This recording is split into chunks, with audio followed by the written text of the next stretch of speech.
Uh, a lot of times, myself or another MC is up here, and we have to say, oh, our speaker tonight is a professor at da-da-da, and does this, and he used to do that. But Charlie is going to tell us his own story, because he lived the events that he's going to be talking about. So as he goes through, you'll hear about his youth and childhood, his adulthood, and how these situations that he's speaking about, the boundary division, how that has affected international athletics in Ireland and all 32 counties. So here's Charlie Breagy. Oh, and this shirt is from one of Charlie's many races. If you haven't been in one of the Tour de Patrick races, this is the year to do it. It's either Pawtucket, Providence, or North Kingston, right? Okay, so here you go, Charlie.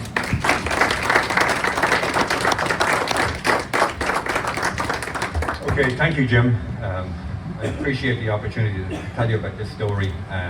It's the first time I've done something like this, so bear with me. I'll try not to bore you to death. It's an interesting story. I got 100 years of history crammed in here. I'm not 100 years old, but I shared at least 50 years of the struggle we have in Ireland regarding a national sporting event. I'm going to be here tonight talking about sport in Ireland and how let's face it, it was the British and the Unionists in Northern Ireland that split our country up in athletics. If you look at this map here in front of you, if you notice, it'll say this is the current status of athletics in Ireland.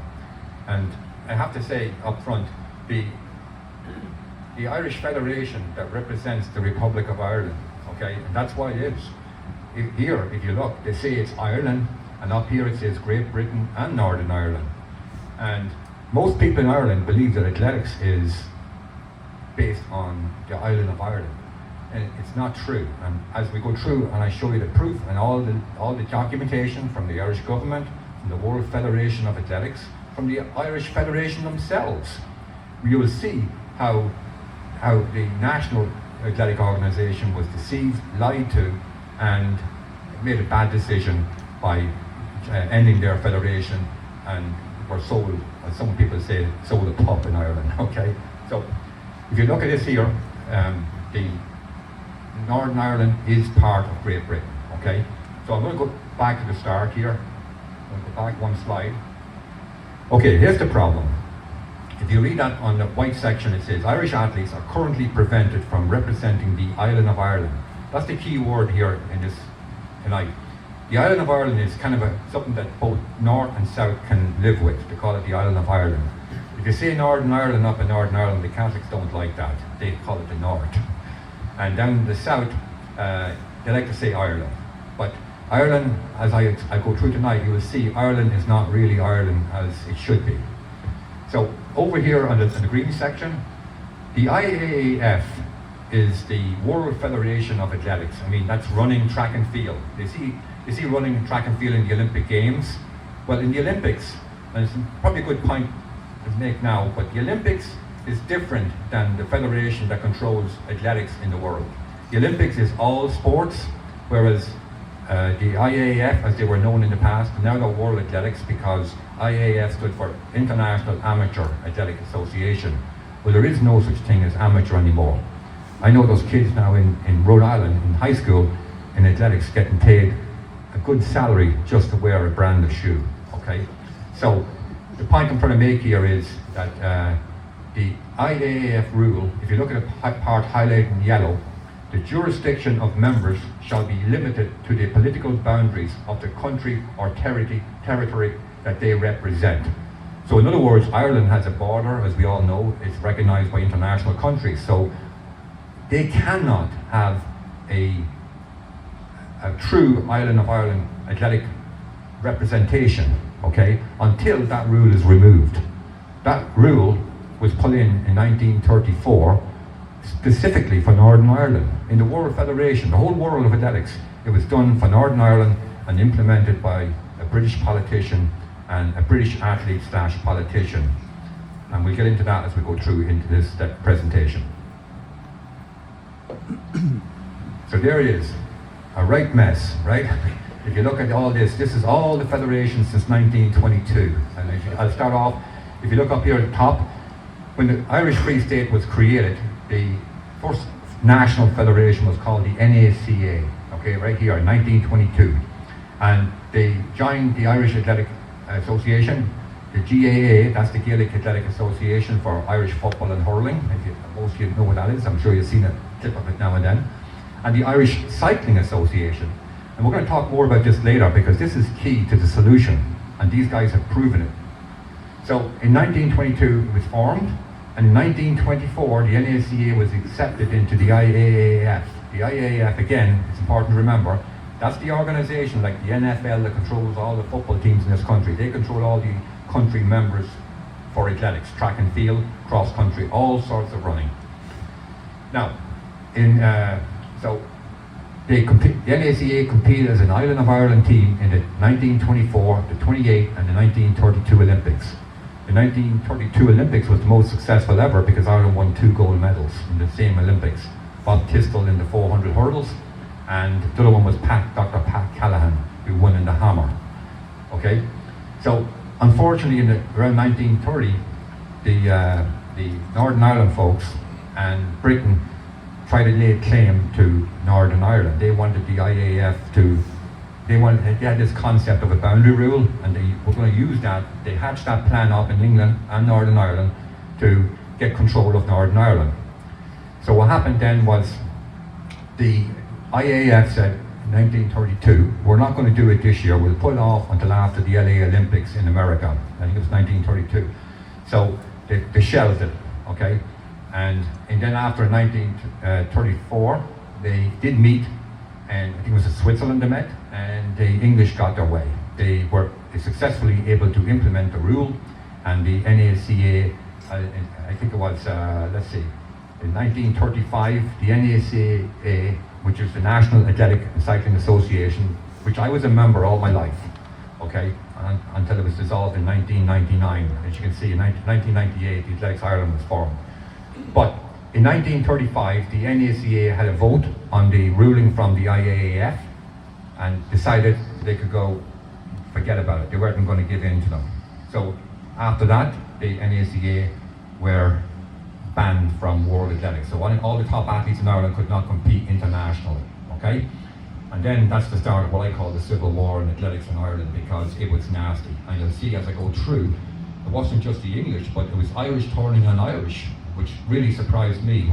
As I do my research, it was disturbing to see that the Irish people in control of athletics would not stand up and fight for a unity like we had before the British rule was put in. Next one. So, the IAAF, which is the World Federation, that was created in 1912 after the Stockholm Olympics in Sweden.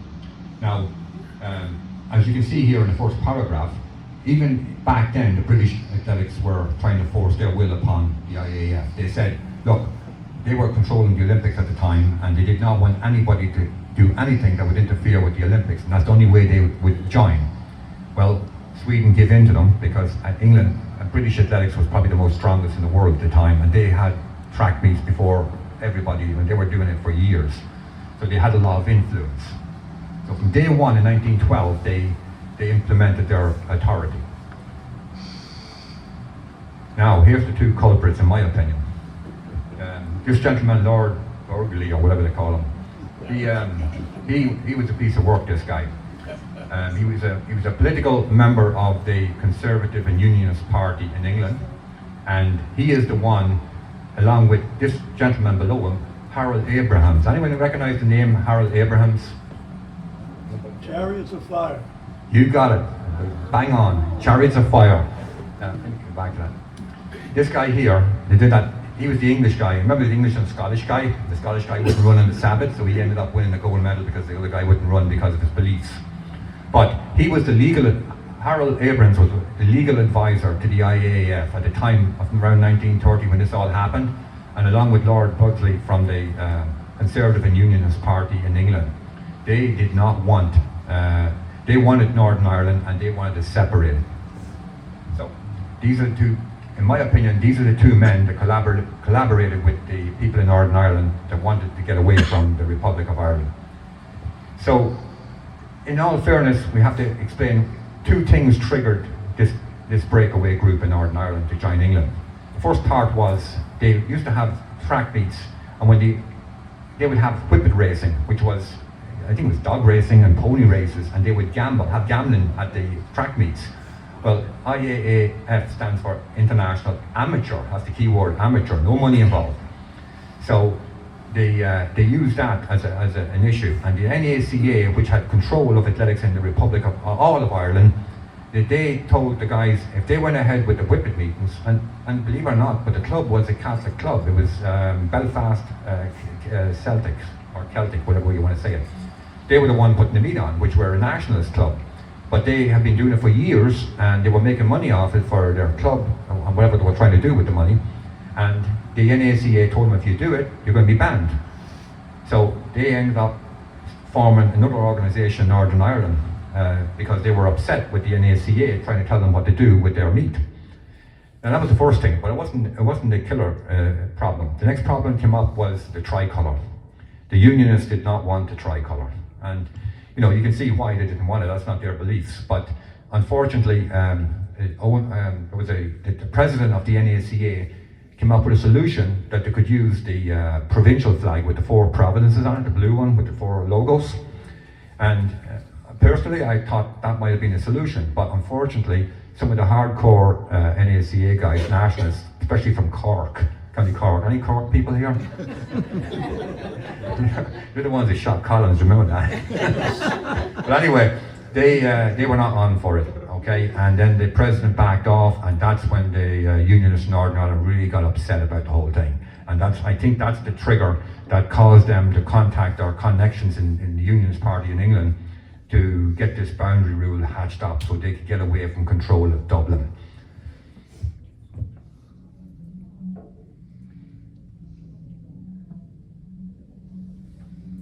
And here you can see it. I know this is just cut and paste stuff here, but the key line here is Great Britain refused to use the Constitution title of Ireland. They hated anybody using Ireland for in anywhere in part of Ireland. They wanted to call it ERA. Okay, and as you can see, they made all the diplomatic efforts to persuade others to do the same. So England used their influences, okay?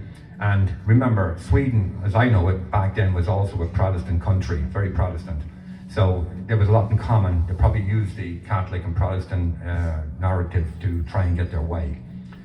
So here I have the letter that shows you that, you can't see it up there, but I'll tell you basically what it says is, it tells the NACA you're banned. You're out of it, and that's the proof. That was 1935, it was suspended from international athletics. Now, up until that point, the NAC had one thing in their favour, and that was the Scottish. The Scottish didn't want to, there used to be a tri-meet there between Scotland, England and Ireland. And the Northern Ireland guys were submissive then because they thought if they tried to break out in the row, they wouldn't be allowed to get into the tri-meet.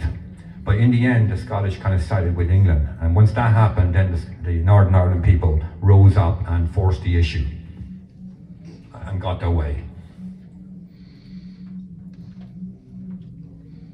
All right, so now we have a situation where the Irish in the Republic of Ireland and the southern part of Ireland could not compete in the Olympic Games because back then the Olympics and the IAAF were in sync. They both had the same rules, you had to go with political boundaries. But a group of clubs in Dublin and one club from Clare organised a new organisation called the Irish Amateur Union. And they said, okay, we'll be submissive and we'll agree to the ruling from the IAAF and we'll go with the 26 counties. So of course, once they applied for membership to the IAAF and the British were in control, loved the idea and give them the license to be the member for Ireland. Now, there were only about 10 or 11 clubs in the beginning. The NACA still held out, and as such, were unable to compete in the 36 Olympics. It wasn't until after the World War II that the NACA, or the new federation, the amateur union guys, they got to compete in the Olympic Games and ran all the international meets, while the NACA was all domestic. They could not compete abroad. This is my old mentor, Larry McGill, who was in my track club. He always used this phrase, I love it. Same picture, different frame. Anyone ever heard that before? It's a great one, because if you look here, In 1935, the AUE was formed. It was 26 counties. And then 1967, BLE was formed, again 26 counties. And then in 2000, the AAI was formed, which was, we'll go into that more as we go along here, but basically this was, I call a big lie, because they claimed there was going to be a unity for the whole country, but no, it was not. And I can show you, I'm going to show you lots of proof to say that this is not true. Most Irish people in Ireland think that athletics is All Ireland because you've got all these Northern Ireland athletes running for the South, and you have more success than the athletes in the South. And I'll give you some examples of that as we go forward as well. So unfortunately in 1967, that's when the majority of the NACA clubs were national minded. A lot of them, they all caved into the submission and the will of the IAAF, and I still say the British 3As. Now when I say the British 3As, I don't mean the English athletes or the English working class man, because you notice in the beginning it was Lord somebody that was involved, and then Harold Abraham said, "You all saw the Chariots of Fire, you'll see what kind of a guy he was." So these were English politicians, are very influential in the IAAF. It does not represent the views of the English working class man or the English athlete. I went to Providence College and half the team was English, and they were no different than any of us. They just wanted to run, eat the same food, just wanted to be successful in athletics, and that was it. They didn't, most of them, to be honest with you, thought that Northern Ireland should be part of Ireland. Most of the English people I've met with, and I go to England maybe twice a year for a soccer game, and I drink in the pubs with the guys, they really don't want Northern Ireland. It's just, it's gotten so bad, it has done nothing for them. All right, this will show you the kind of stuff that was going on. But this letter, this was a fella called, I think his name was Krupp, or Grump, I can't make out his name there. But if you read this letter, I'm going to just quote a few sections from it.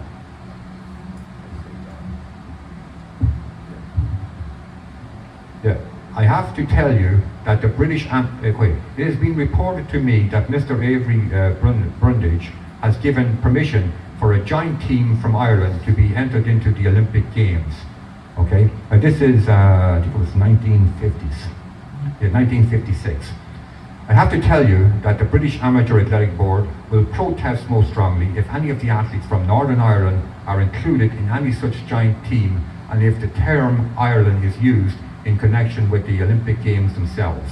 As you are aware, athletes in Northern Ireland are governed by Northern Ireland 3As, and for international purposes come under the jurisdiction of the British Amateur Athletic Board. We have made our position quite clear on this point on a number of occasions, but we would again stress that we can in no circumstances agree to athletes who are eligible for Northern Ireland and therefore for Great Britain and Northern Ireland in the Olympic Games. Taking part in the Olympic Games is in a joint Irish team. Further, I would be glad if you would make it clear to the International Olympic Committee that if the word Ireland is used in connection with the Olympic ceremonies, the British Amateur Board will be bound to enter a protest. This is, as I know, a most unhappy matter, and one which British Athletics Board to utilise to be the bone of contention, but the undoubtful rights of the Northern Ireland AAA to govern athletics in Northern Ireland and the British Amateur Athletic Board to be responsible authority so far as International Committee is concerned. And get this next line, will never be surrendered or watered down. A little bit of the old no surrender there. I'm going to take the mic out because it's easier for me to work here. So you can see, that was Crump, that was his name. But as you can see, it was very bitter. Now, this is Larry McGuill with John Tracy. John Tracy won the Olympic medal for Ireland, and I've had discussions with John, and John said, "Charlie, when I won that Olympic medal, I won it for Ireland." And I said, "Yes, you did, John. But when you won your 2 World Cross countries, you were not representing the island of Ireland, you were representing just the Republic of Ireland." And I'm going to show you something funny later on, and he argued that he was wrong. But I'll show you proof with his name on it later. Now, I don't know if you guys can read this, but I think this will show you where the Nationalist Federation, they weren't exactly nice guys too. But this is a skating, this was printed in a national paper. All right, so I'm going to read this quickly for you. A slashing attack on BLE was made at the NACA in a statement handed out at yesterday's Ross na HÉireann. The statement said, here it is, Many people were confused by the 26th county BLE. Born as it was in a shoal of lies, but like every other lie, it blew up. And when the smoke cleared, the people saw BLE as just a bunch of psychopaths with no principles, a gang of felon sellers doing England's work. The wretches accepted England's partition of our country and then go on to act as informers, trying in their means and contemporary way to hurt the national athletes. And it goes on and on. But it was pretty vicious stuff. The statement said that this was the first Ross na HÉireann and it had received such a claim throughout the length and breadth of Ireland, and that its continuance was now assured. It continued, only the NACA, which accepted the unity of our nation, could promote such an event. And it goes down to the bottom. It concluded, the NACA has triumphed, truth and integrity, and has surfaced, and the maggots and shonines who suit their country can look out. We will try it out with them, liars, hypocrites and slaves. And to be honest with you, he may have written the letter. Larry was a great character, you know, but he didn't hold back. Now, this is another example of kind of why someone like him, someone would write an article like this. These are all friends of mine. I know all these guys. I used to race against them. Okay, and one time they were going to France to run a race in France, and when they got to the airport, the Aer Lingus check-in person actually handed them a note. And the note basically told them that the French Federation has been informed that they're illegal runners and they can't run abroad, so don't waste your time coming to France.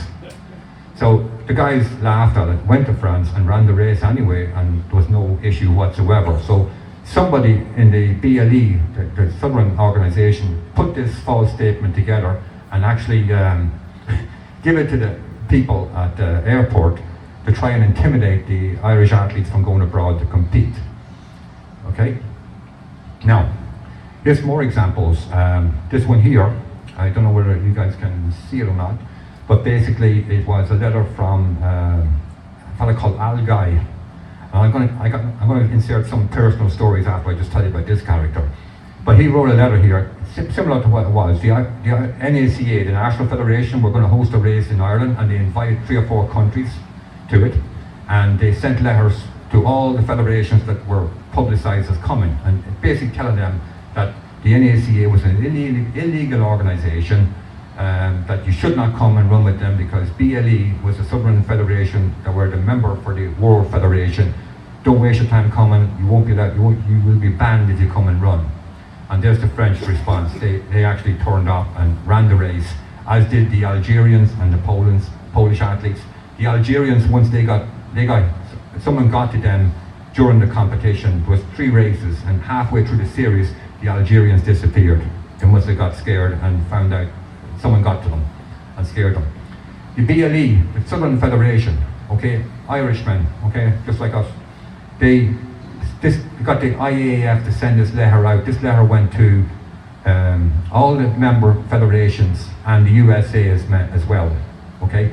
This letter basically tells all the federations around the world, do not go and run races in Ireland for the NACA organisation, and do not give them any invitations to come abroad and run. If they try to run in your races abroad, do not let them. Otherwise, you could be suspended. Your federation will get in trouble.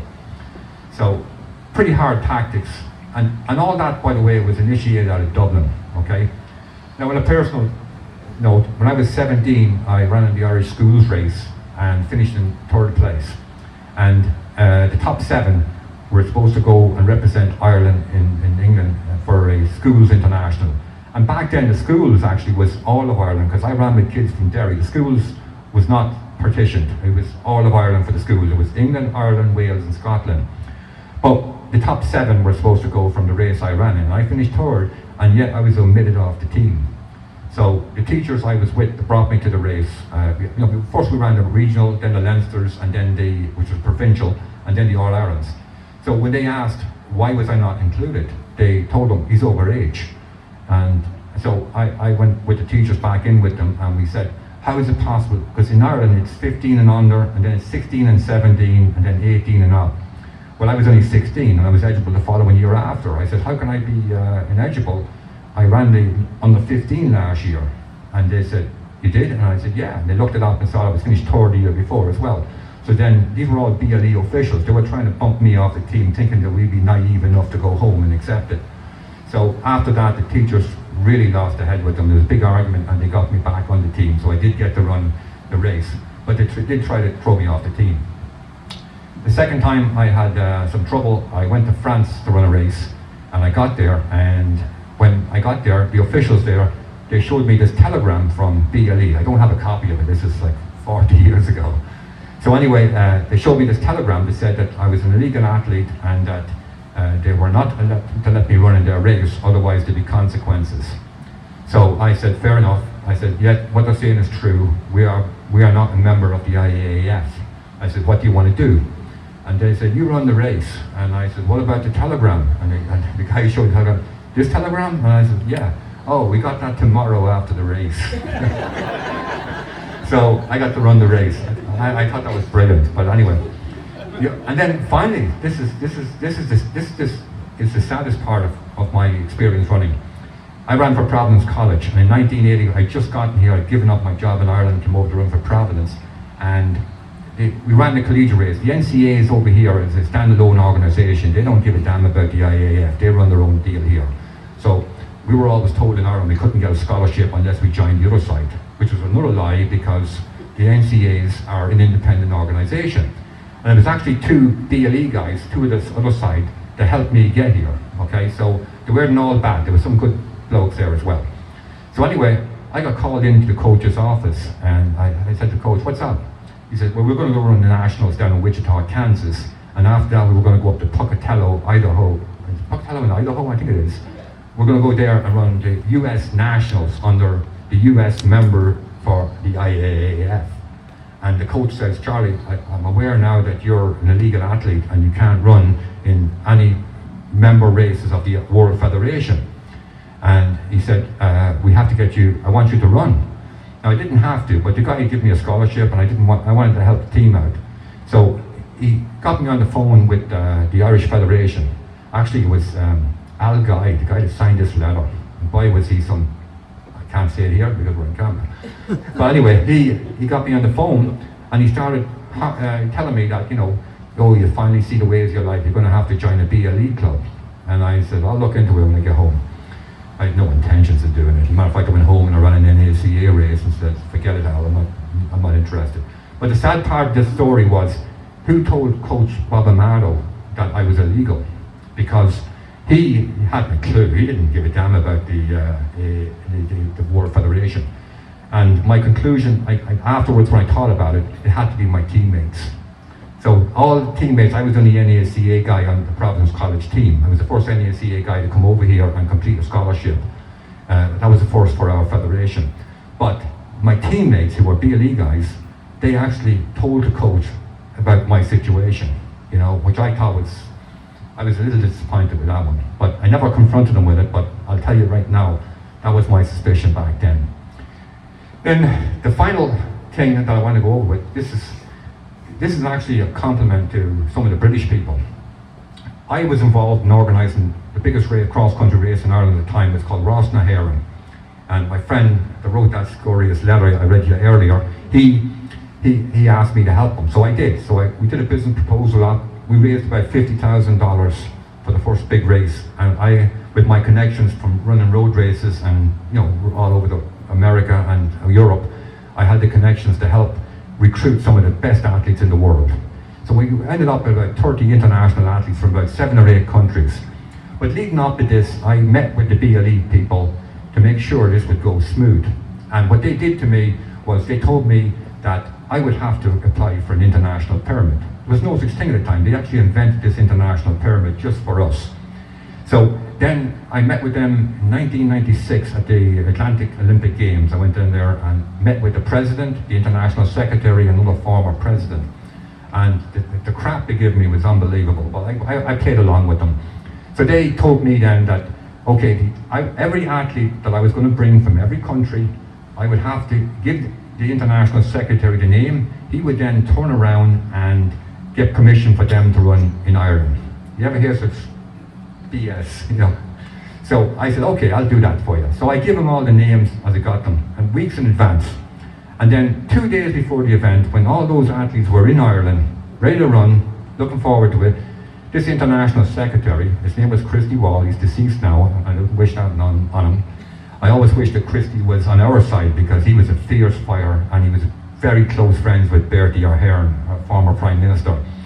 So anyway, he sent a fax to our NACA, our National Federation office, saying, and unfortunately I had copies of it, when I dug them up the other day, they had all faded, you can't even read it. But basically said, sorry to inform you, we have reached out to all the federations of your athletes, we have had no response, therefore none of the athletes can run in the race this weekend. Alright, so we just spent all the money with flights, accommodation, food, all that kind of stuff, setting up this huge event in Ireland, and this guy who's in charge of promoting athletics sends me that scathing fax. So this was Friday afternoon, we were out in the course, marking the course out, and Larry McWill, my friend's wife, came up and said, we got this fax, we got this word from Navan. Navan was the headquarters for the NACA, saying that you couldn't run the athletes this weekend. So I said, can I use your phone? And she said, yeah. So I'm back to the house, and I called up this dear friend of mine, he's an Englishman. He was involved with World Athletics, and I said, his name was John Bykert, and I said, John, we just got this fax from the Federation saying that we're in trouble, we can't run these guys. I said, they're going to run anyway, but I said, I'd like you, if you could, can you reach out to all those federations? You have all the connections. He said, no problem. So by 3 hours later, he had 7 faxes were sent over to the Navan office with full approval from Kenya, Canada, USA, England. And this is the British one. Look at this.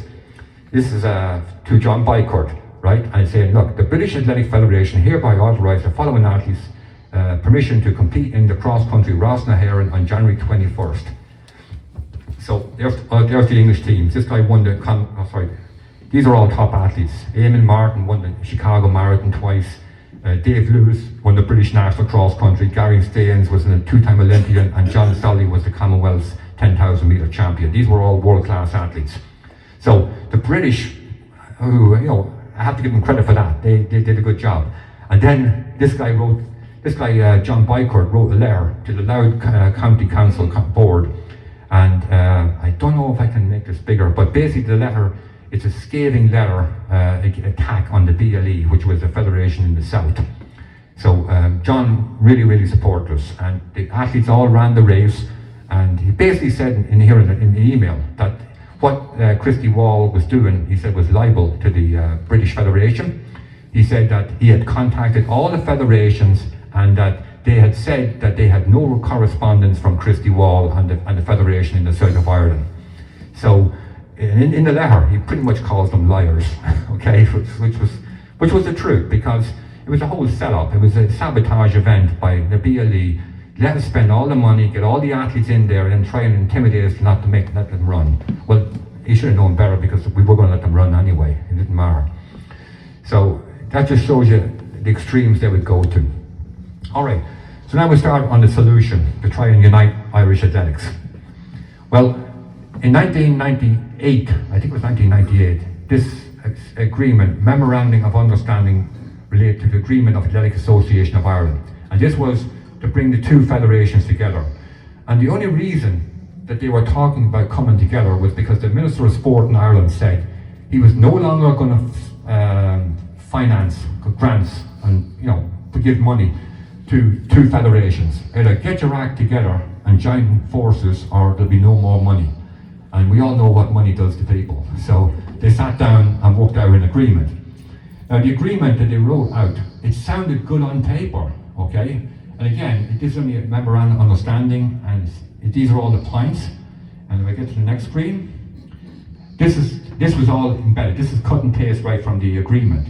It says, throughout the island of Ireland, to foster the development of track and field athletics, road running, race walking, cross-country running, mountain running, ultra-distance running, basically all running. And then it says in here, province, means one of Connacht, Leinster, Munster and Ulster. Everybody knows what Ulster is, right? It's the 9 counties of the north, including the 6 counties. And then, inside that agreement, this is the key here, it says Ulster means the province of Ulster, comprising of the counties of Antrim, Armagh, Cavan, Derry, Donegal, Down, Fermanagh, Monaghan and Tyrone. those are all six counties of Northern Ireland, okay? So, this is an article written by Tom O'Riordan, who was an NACA athlete. He went on a scholarship to America too, but he got threatened. His scholarship was threatened, and he joined the BLE, just like I was threatened. Well, I didn't join. I didn't see any need to. But obviously back, his time was earlier, so maybe there was more rules back then, but I don't understand how they could take away a scholarship when the NCAs in America are a standalone federation. They got nothing to do with World Athletics. But anyway, in the end, he had no faith that there was going to be any kind of agreement because of the boundary rule, the political boundary rule. And he says right here in the story that he printed in the Irish Independent. It says, for example, the IAAF only recognises national federations by their political boundary. There it is again. Oh, sorry. And the NACA feel that the new body would not be given official sanction. In addition, a constitution hasn't been drafted for the proposed new body. And that's key, the constitution, every member has to submit the constitution to the IAAF to become a member. Okay? And down the bottom line, there it is again. The Minister of Sport, Jim McDade, has indicated that from the next year on, the Sports Council, by the way, my good friend John Tracy was in charge of the Sports Council, and John was a very intelligent man, but he was in charge of it, so he had a part in this in the background. He said the Sports Council would only be prepared to fund one association, but this is unlikely to have much of an influence on the NACA delegates, because we were supposed to be the national-minded people that wanted sport for the island of Ireland, okay? So I know my old coach and friend Larry McGill, who you saw his picture earlier, and myself, none of people like me would buy into it unless the IAAF said they would give a variance. They call it a derogation, but it's basically a variance that people in Northern Ireland could run for the island of Ireland, or the Team Ireland, or Team Great Britain, just like they do in the Olympics. And again, let me remind you at this point, in the Olympic Games, it is the island of Ireland. It's only in the Athletic Federation, for athletics only, is 26 counties. Okay, we're getting there. Let's see. Okay, I'm on time. Is everybody kind of following me? I know it's an awful lot to throw at you, okay? I'm trying to put it in, keep it as simple as possible, but it's 100 years of civil war and athletics in Ireland. Okay. Now, so this memorandum and all these points were sent over to the British Athletics. And British Athletics says, thank you for sending me a copy of the proposed agreement of Athletics Association in Ireland. UK Athletics supports the intent of this document and would like to congratulate all parties involved for their commitment to restructuring the governance of athletics in Ireland. And note the way they use the word Ireland now, they're not being forced to use ERA anymore. And creating a strong working relationship with the NIAF, Northern Ireland Athletic Federation. So UK Athletics also supports the move to recognise the right of athletes from Northern Ireland to choose whether to compete for Great Britain or Ireland in events under IAAF rule 12.1a or b. I believe that's to do with doping. We also recognise that all Northern Ireland athletes will be eligible for selection for competition up to and including the Commonwealth Games, irrespective of whichever country they choose to compete for in international competition. So athletes in Northern Ireland can run for Great Britain, they can run for Ireland, and in the Commonwealth Games, Northern Ireland is a country, so they can compete in the Commonwealth Games as Northern Ireland. Now this is the Irish Times. This is from Christy Wall. He was my competitor on the other side. I bucked heads with a lot of the time, but I always respected him for his tenacious approach to everything. I always said I wish he was with us, because he was a tough politician type of character, but he did a lot of good things too, but he did not like the NACA. He wanted to make sure that the NACA, the National Federation, was wiped out. And yet he was a national-minded man. I had many good conversations with him. However, I couldn't understand why they were all submissive to this political boundary rule in sports that was implemented in 1934.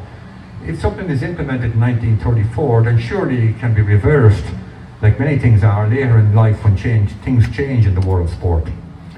But anyway, This is from Christy Wall, International Honour Secretary. Okay. He says, thank you, dear Chris. This is to Chris actually. Thank you for your letter dated 13th October 1999. The International Athletic Federation is pleased to support the intent of this document and recognises its proposal for the restructuring of our sport on the island of Ireland. This is from the World Federation. So it sounded pretty positive to the people that were negotiating then, that the IAAF were willing to recognise the island of Ireland with the people in Northern Ireland.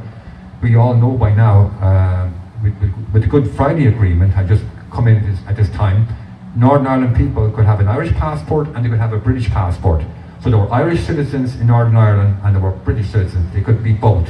The only place in the world I think you could have two at the same time and living there. So the International Athletic Federation, it seems like this article here in the Irish Times and the letter from the IAF, they were on board to make this work too. So it's all looking good. Now, here's where it gets a bit iffy. Bohemian Athletic Club was an NACA club, one of the national clubs, and these are all friends of mine. I raced with them, I grew up with them, I ran with the club, races of the club, etc. They just asked a simple question to Liam Hennessy. Liam Hennessy was the president of the old federation in the south, and he just basically said, members of the Bohemian Athletic Club, County Meath, request the answer to the following. Is the Athletic Association of Ireland, the new federation in 1999, recognised by the International Association of Athletics Federation, IAAF, as representing the island of Ireland? Now you saw in the previous, this previous letter, IAAF actually mentions the island of Ireland for the new federation. So we want, me and all my people, our people, we wanted to see that letter signed from World Athletics that says that yes, Ireland will be the island of Ireland, not the 26 counties. So they wrote to the current president of the AAI. Now here's his reply. I wish to reply to your letter. This is Liam Hennessy, and I know Liam personally. The Athletic Association of Ireland is the member for Ireland and recognised as such by the International Association of Athletics Federation, IAAF, in its constitution. The constitution states that the jurisdiction of members shall be limited to the political boundary of the country they represent. Our area of jurisdiction is the Republic of Ireland. You know, when I saw that, first I had to ask myself, well, what was this all about? See, this is like 2009, 10 years after the supposed merging of the two federations was together. So this is the deceit that was given out in 1999. They said they were going to send the constitution to the World Federation, but as you can see from this letter here, they had no intention. Same picture, different frame. It's still 26 counties. Now, here's another letter here we said. This came from Larry Larkin, okay, from County Clare. And he said the same thing. He's asking, I would be very grateful if you would answer the following question. Does Athletic Ireland, also known as Athletic Ireland, represent the island of Ireland or the Republic of Ireland at European and World Championship events organised by the IAAF? And here it is again. It says, and this is from the Minister of Sport, okay? And basically all you have to do is read the last part of it here. It says here, I have made inquiries with Sport Ireland. In other words, at the time, John Tracy was in charge of Sport Ireland. And I am informed that since 1924, Athletics Ireland has been affiliated to the International Athletic Federation. Completely wrong, because it's from 1998, so he didn't do his homework, but that's is a trivial part. The world governing body for the sport. Under IAAF statutes, Athletics Ireland jurisdiction at international events covers the 26 counties, and as such, the status of Ireland at European and World Athletic Championships on the basis. So now you have the president of the old 26 county organisation saying it's 26 counties, you have the minister saying it's 26 counties. And then, this is the best one. Again, this was a letter dated in 2020, just 2 years ago, to the people in Dublin, the Athletics Ireland people. He says, look, following our meeting on Sports Ireland campus on the 15th October 2019, we agreed to seek clarification from World Athletics. And here it is. I have copied the World I've copied World Athletics' response in italics below. Further to the previous discussion you had with us regarding the representation of athletes from your federation at World Athletic competitions, we have referred the matter to our legal team. Now, this is the World Federation. They appointed our legal team for a response. And they have informed us that the current position of the geographical area covered by a member of World Athletics is decided by the definition of country. Sorry, I clicked it again. As set out in the Constitution. In the Athletics Association of Ireland's case, this means the Republic of Ireland. Okay? So I think everyone can see here right now, it's not Ireland Athletics at the World Federation, it's not the island of Ireland, it is 26 counties, and I think I've shown you enough proof here to show you that there was lies and deceit done in 1999. Now just to go back to 1999 again, when that vote was taken, the NACA, the National Federation, had to agree to this, to move forward on this joining of forces. Now, one interesting fact was our national office was in Navan, and there was a group, Navan, they had some property there, they were trying to build a track for 20 years on the grounds they had, and they were going nowhere. But guess what? 1 year after they signed this agreement, the track was built, all paid for by the government.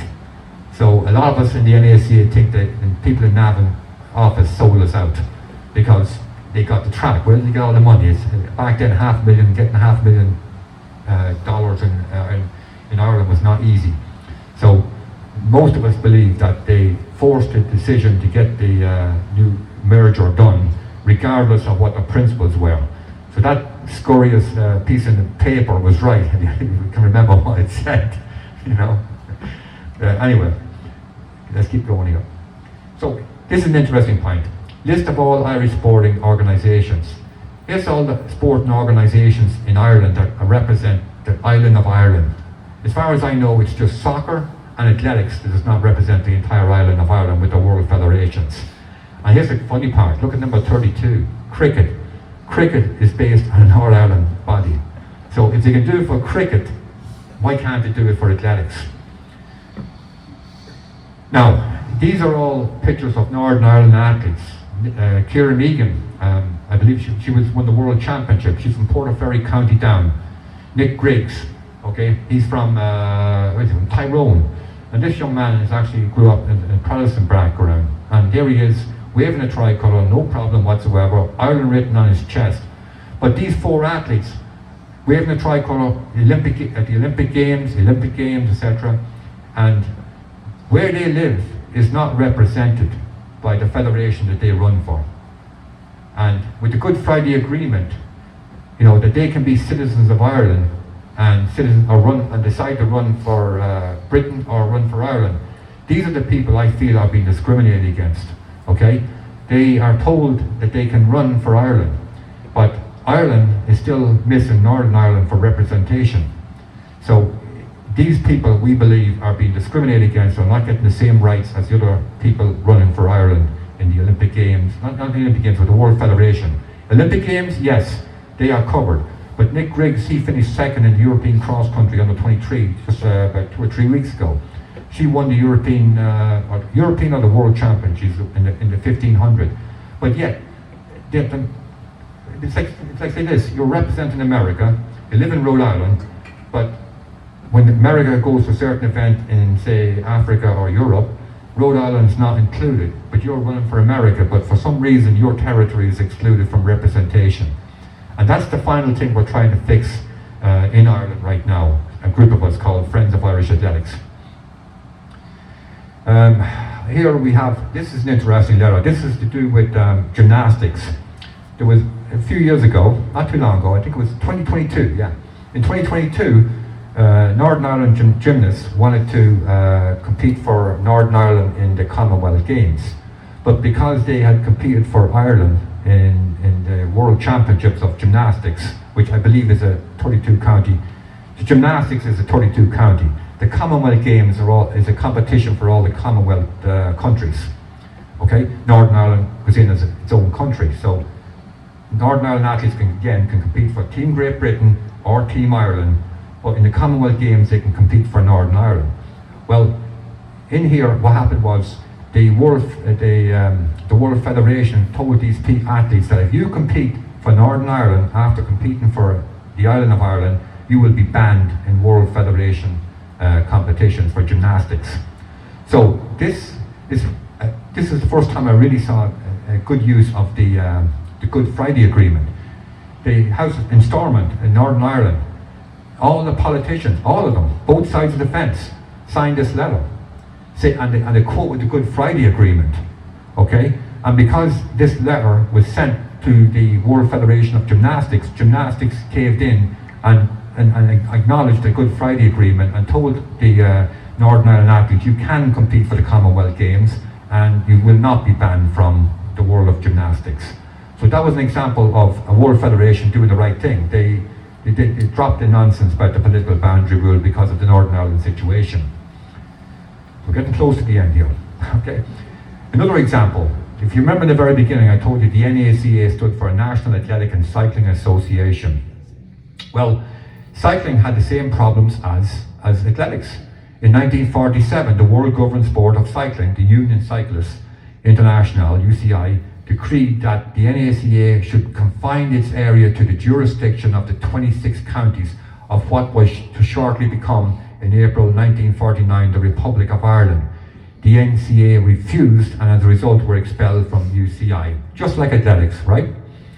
So, athletics, cycling, they actually, and it's all up here in the top, but we'll read the last line. But basically, all the organisations in Northern Ireland and the South got together. And in the end of it, in 2006, Northern Ireland Cycling Federation held a special general meeting to amalgamate with Cycling Ulster, starting in 2007. As operations as a promotional group, all NICF clubs would switch affiliation from British Athletic Cycling to Cycling Ireland. Cycling Ireland members would still be able to opt for their preferred nationality on the licence, preserving political and cultural identities. So cycling solved the problem. They are now representing the island of Ireland after going through the exact same thing as athletics. But yet the stubborn athletics people in Ireland refuse to try and make this right. I hold largely responsible, in my view, it's the people in Dublin, it's the Athletic Federation in Dublin and the people that are running the show over there. They're going around there calling themselves Ireland. They've got Northern Ireland athletes running around in the Olympics and World Champions waving the Irish flag. And everybody over in Ireland thinks, oh, it's all solved, there is no issue here. But I think you've seen from the memos from the Irish government, from the Federation themselves, and of course you also the IAAF. It's not, it's 26 counties still. Now, the group I'm involved with over there, right now we're fighting to fix that problem. And all we're asking for is for World Athletics, which is called now no longer IAAF because of the word amateur, it's World Athletics. We've asked them, this is a motion we convinced the Meath County Board to pull into Athletics Ireland for the next Congress. And basically it's saying that using the Good Friday Agreement, that every Irishman in Northern Ireland, or it can be English, they can declare to run for Ireland or England. And we're asking the IAAF to make an exception for the boundary rule for Northern Ireland because of the situation that is currently up there. Using the Good Friday Agreement that these people are Irish or British. They make their own decision up there. And personally, I think it would be great for Ireland if the likes of soccer and athletics were a national organisation. And we're talking sport here. Whatever else, the political end of it, we'll leave that to Jim and other people to take care of. I'm a sporting guy. I wouldn't harm a soul. But the bottom line is, it's wrong. I think it's wrong what's going on over there right now. And I think that if this motion gets some momentum, it'll be fantastic. We do have a website out there called Friends of Irish Athletics where we state our case and we prove to the people, like I've just proven to you, that Athletics Ireland is not a national organisation. It's 26 counties and that's it. And it needs to be changed. That rule in 34 was put in there because of Northern Ireland, you know, people and the British athletic people and the British politicians. And it can be removed. I think, you know, I know a friend of mine who has good access to the current president, Sebastian Coe. How many of you heard of Sebastian Coe? He won the Olympic gold medal in Moscow for the 800 and the Olympic gold medal for the 1500 in LA. Fantastic athlete, and he has Irish heritage. As a matter of fact, when I ran PC, I think nearly all the guys had a grandfather or a grandmother from Ireland. And, most of the English people over there, it's just like America, they've got Irish heritage. Even Sebastian Coe used to come over to Ireland. He had relatives over in Mayo, I think it was, and he'd come over and run races over there. And I heard it through the back door that he said that if the Irish group in the Republic, out in the southern part of Ireland and in the north, if they would all come together and make an agreement, he'd have no problem with it. So it's up to, in our opinion, it's Northern Ireland. I don't think they're the problem. I think the bigger problem is the people who are running Athletics Ireland out of Dublin. They need to address this motion here, and they need to discuss it, and they need to start talking. Sit down with the Northern Ireland people, just like the cycling people did, and this can be resolved. And it's not going to harm anybody. It's just going to give those Northern Ireland athletes that you saw a while ago, these guys, give them their due, show them some respect, and recognise where they come from when they compete for Ireland. Okay, and that's it. I think that's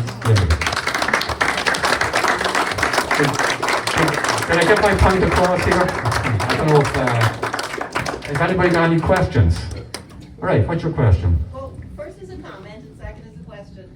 So the comment is that it amazes me how athletics mirrors the politics in Ireland in terms of this. One of our biggest obstacles to unity is actually some of the establishment in Ireland, and the establishment in athletics who want to hold on to their power base reminds me so much of Fine Gael and Fianna Fáil, who want to hold on to their power base in the south of Ireland, and that is one of our biggest obstacles to unity. That's my comment. My question is, and I've just always been curious about this, in the Olympics, and when athletes choose who they want to represent in the Olympics, do you think is it because of their patriotism or their affiliation, or is it more to do with competitiveness and which team they might be able to get on, or is it competition, relative competition, or is it affiliation that drives them? I think your comment is bang on. Okay, you remember, I remember, I think it was '96 Olympics when I was going down to Atlanta. They announced the officials that were traveling to the Olympic Games before they announced the team. Okay, so these guys get free trips all over the world, everything paid for. I went up to the World Championships in Edmonton. Mark Carroll, who ran with PC with me, I went up to see him run in the World Championships.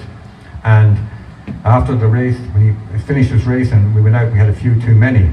So I actually ended up sleeping in his room with a couple more of the athletes. And it was a kit. And the hotel that I was staying in, I got a nice hotel in downtown Edmonton, and all the officials were staying in the nice hotel. I mean, it was top class. And these guys were dumped into it like a Quality Inn or something like that. It was awful. There was 3 or 4 of them in a room. And these boys had their own private rooms in downtown Edmonton. So yes, you are right. And maybe that's part of the problem, that some of the athletes, they think it was one. And the bottom line is, it's not going to be one organisation. Northern Ireland Athletics will still exist, and so will the Republic. We're talking about the athletes here, so it really won't affect their little, whatever trips they want to go on, etc. And it won't affect them at all, okay? Now, the next question you asked about competitive, there is some point to that, okay? I do believe it probably is easier to get on the Republic team. I'll give you an example. When I was at Providence College, John Doherty, he finished 3rd in the 3A's trial race and didn't get selected for the British team. So Dave Moorcroft, who broke the world record for 5,000, he got picked. There was some justification for that, but John felt very slighted. He was a young man. He was over in Providence College with us. So John told me his parents were from Tyrone. And I explained to John, I said, John, have you run for England international yet? And he said, only as a youth. And he actually had run for Northern Ireland too, some competition. So he was eligible to run for the Southern Ireland team. I said, John, you can go to the Olympics. All you got to do is, talk to them down there. And as a matter of fact, I asked John to represent them because I wouldn't get anywhere if I talked to those guys. They didn't like me. But John did talk to Athletics Ireland. Back then it was BLE. And John went on in the Olympic Games. He got 8th in the Olympic Games because if your grandparents were from Ireland, you could run for, that's a rule globally, you can run for Ireland. Matter of fact, a lot of South Africans have run for Ireland. Alistair Craig, who's a current record holder at 5,000 from South Africa. There was a guy called Downs who ran in the Olympics in the past too from South Africa. So a lot of people use that grandparent thing to run for Ireland because they get on the team much easier. But having said that, you know, Nick Briggs, I mean, a lot of these people in Northern Ireland do consider themselves Irish. And, you know, Nick Briggs, he comes from a Protestant background. He's delighted to run for Ireland. And I've seen interviews with him, and he's happy to run the Irish. He identifies as Irish. Okay, even though the political views can be different in sport, we're sporting people, okay? And we don't like to see, I feel sorry for these guys, and they can't speak up. If they were put on a microphone like I am now and asked, well, how do you feel about Athletics Ireland not representing your home counties? They can't say anything because in Ireland, the selection is by selectors. One thing the USA does nearly right is its trials. Top 3 go, there's no politics. You get the top 3, you go to the Olympics, you go to the World Championships if you get to qualify in time. The only problem with the American system is that you should have 2 trials, pick 1 from one race and 2 from the other. Because if a guy's injured or sick, you could lose your best runner, so you should have 2. But it's the fairest system, and it's unfortunate that some great athletes are injured or sick at the time of the trials, but it's fair.